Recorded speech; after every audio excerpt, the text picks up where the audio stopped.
ini, usaha dagang itu selalu ada pembelian barang dagang. Ya, pembelian barang dagang ini asalnya dari pemasok barang. Nah, pembelian ini rutin dilakukan. Nah, barang yang dibeli dari pemasok itu akan masuk ke tempat penyimpanan. Tempat penyimpanan ini bisa toko, bisa gudang. Ya, kalau kamu lihat toko-toko kelontong itu, tokonya itu berfungsi sebagai gudang. Ya, nah kemudian nanti barang ini ya dijual tanpa ada proses pengolahan. Jadi begitu dibeli, begitu dijual. Itulah perusahaan dagang. Kalau misalnya dibeli kemudian diolah lagi, ya di sini ada pengolahan baru dijual, itu namanya perusahaan manufaktur. Kalau perusahaan jasa itu gimana? Tidak ada sama sekali barang yang dibeli untuk dijual. Dia hanya menjual jasa. Nah, kalau bengkel itu bisa di situ ada tokonya, ya bisa ada jasa. Jadi kalau misalnya kamu membuat laporan keuangan bengkel untuk usaha dagang, maka fokusmu adalah penjualan spare part. Ngerti ya? Nah, kemudian proses bisnis usaha dagang ini bisa disimpulkan, ya bisa disimpulkan, ada barang keluar dan barang masuk ke gudang penyimpanan. Ini ya, atau ke toko atau ke gudang. Ada barang masuk dan ada barang yang keluar. Inilah yang membedakan dia dengan jasa dan manufaktur. Nah, barang yang masuk dan barang yang keluar itu tidak ada proses pengolahan.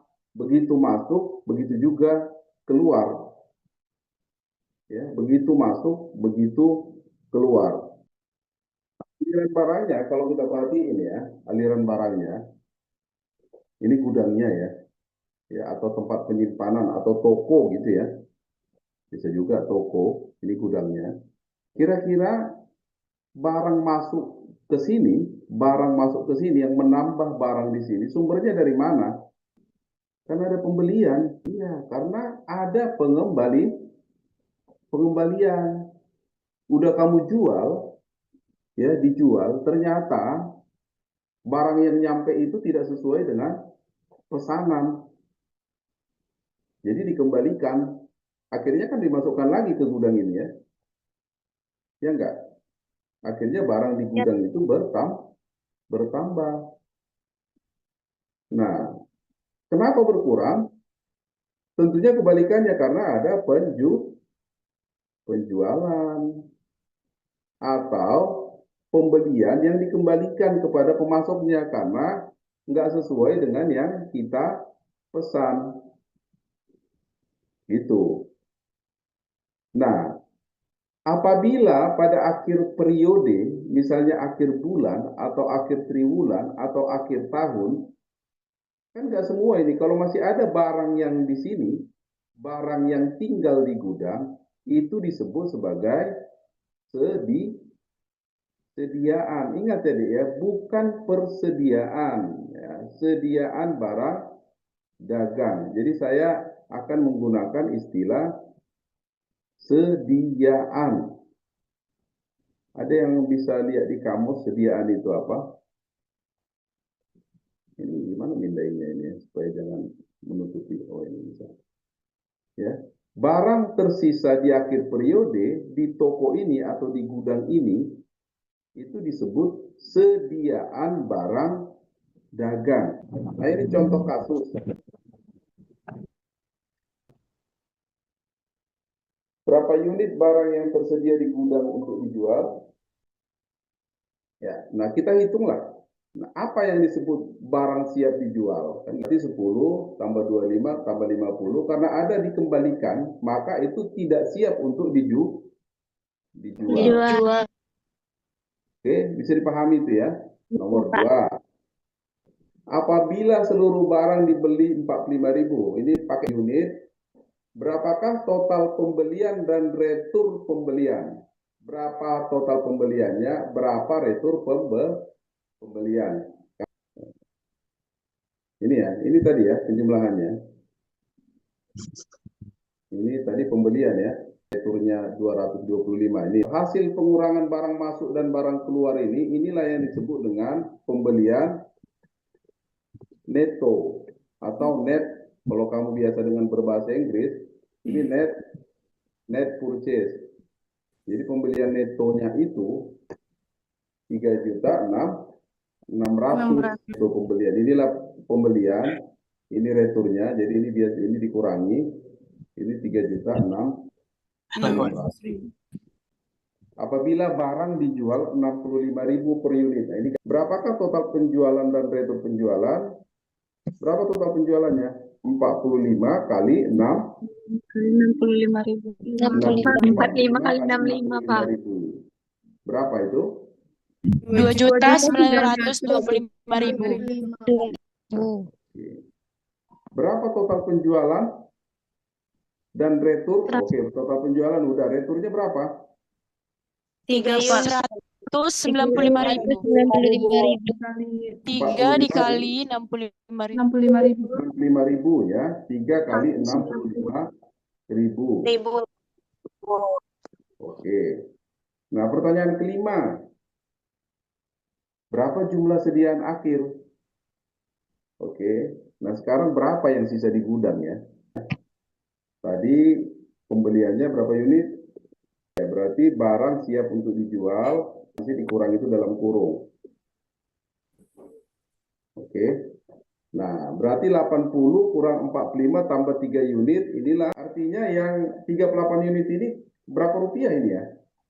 Kali 45.000 ya, jangan dikalikan itu 45 nilai sediaan akhir. Jadi di laporan posisi keuangan nanti yang dilaporkan atau di neracanya, yang dilaporkan itu nilai sediaan akhir, sediaan barang dagang akhir adalah 1.710.000. Apa pertanyaan berikutnya? Kita hitung aja. Laba rugi Udi apa tadi? Jaya. Oke. Nah, sekarang penjualannya berapa? 42 dikali 65.000. Berapa ini? 2.730.000. Ingat ya, yang dijual itu baru 42 ya. Iya. Iya, Pak. Iya kan? Karena masih ada barangnya di Gudang. Gudang. Ingat ya, ini yang dijual 42 unit. Belum semua dijual itu loh, belum semua dijual, masih ada barang di gudang. Ya, hanya 42 unit. Oke. Kemudian pembeliannya berapa? Pembelian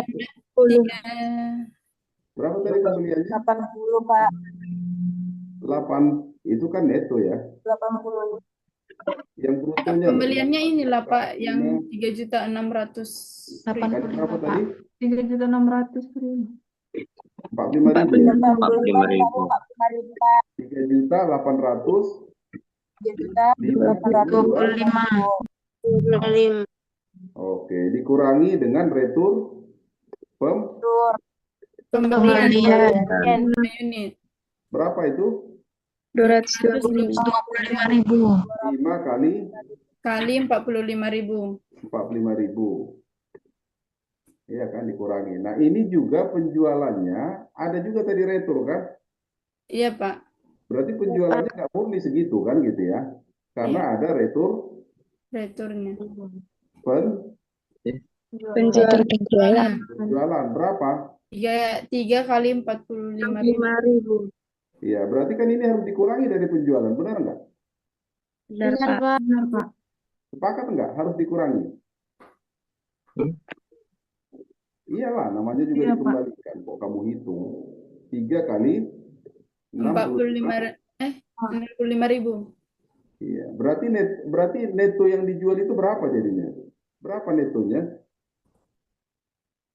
39.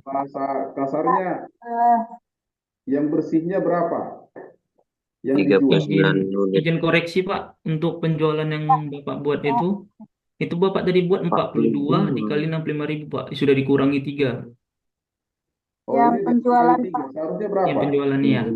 Seharusnya 45. 45, Pak. Harusnya Oh, ini 45, dikurangi Pak. 3 ya. Berarti ini 45. 45. 45 ya. Sorry, ini 45 unit. Berarti netonya yang 42 ya. Iya, Pak. Ya. Iya, Pak. 45. Berarti yang netonya inilah yang disebut dengan penjualan net. Neto. Itu. Oh, iya kan? 42 unit. Yang netonya 2.730.000 atau 42 Unit. 2 unit. Iya kan? Berarti pembelian netonya. pembelian Pembelian netonya neto. berapa? Netonya 3.600.000. 100.000 Pak, 3.600.000 Atau inilah barang yang siap untuk Dijual. dijual. Barang siap dijual. Saya bilangnya aja di sini barang Siap siap dijual. dijual. Tapi belum semua dijual kan? Iya, Pak. Yang Iya, Pak, dijual belum. berapa? Halo, yang dijual berapa unit? 42, Pak. 42, Pak. Padahal yang di ini tadi 42 barang siap dijual ini kan hanya 80 unit ya. Iya Pak. Iya, Pak. 80 unit yang Pak. siap dijual. Yang dijual hanya 42 Unit. Unit. 42 unit. Oke kan? 42 unit. Nah, Ya. yang dijual 40 unit berapa itu? 40 unit itu berapa? 42, Pak. 42, Pak. 42 Pak. 50. 38. Tadi kalian bilang? 5. Tidak benar. 38. Oh, 30. 8. 38. 38 unit. Ini kan sediaan akhir ya. Iya, Pak. Iya, Pak. Berarti nanti 80 kurang 38. 38. 42 sama ya. Iya, Pak. Sama, Pak. Sama ya. Nah, ini sediaan akhirnya 38 unit. 38 itu sama dengan 38 kali 45 Ribu. 1.710. 1.710.000. Ya kan? Berarti barang yang dijual itu namanya harga pokok penjualan atau cost of goods sold, atau kalau saya pakai ini ya, sorry ya. Kadang-kadang disebut ini harga pokok penjualan, tapi saya nggak suka menggunakan istilah ini. Ya, saya nggak suka pakai istilah itu. Nanti saya akan pakai istilah cost dari barang terjual atau cost of goods sold. Kadang-kadang disingkat orang COG, COGS, cost of goods sold. Artinya barang yang ini yang kamu jual harganya 2.730.000, ya. Harga pembeliannya, itulah bahasa pasarnya gitu ya.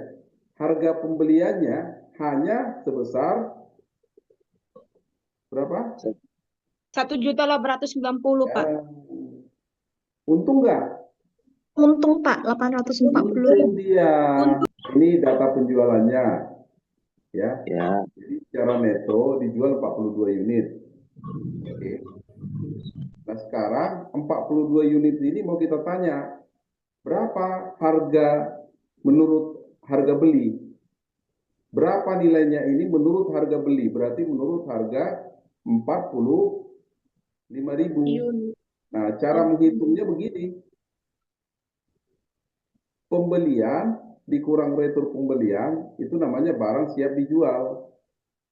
Oke, dikurangi sediaan akhir, ya, namanya ini harga pokok penjualan atau cost dari barang terjual atau cost of goods Bu Sol. Hmm. Berarti yang 2.730.000 yang dijual itu sebenarnya dulunya dibeli hanya 1.890.000. Ya. Yang dijual 2.730.000 sebenarnya dulu dibeli 1.890.000. Sehingga dia memperoleh laba 840.000. 840.000. Labanya 840.000. Ya. Persis seperti yang dikatakan Muhammad rival saya tadi, dan sebagian besar ada yang menjawab begitu juga. Jadi nggak boleh kamu langsung mengurangkan ke pembelian, karena pembeliannya nggak semua langsung habis, karena ada barang yang tersisa di Di gudang. gudang. Oke. Nah, inilah yang disebut dengan perhitungan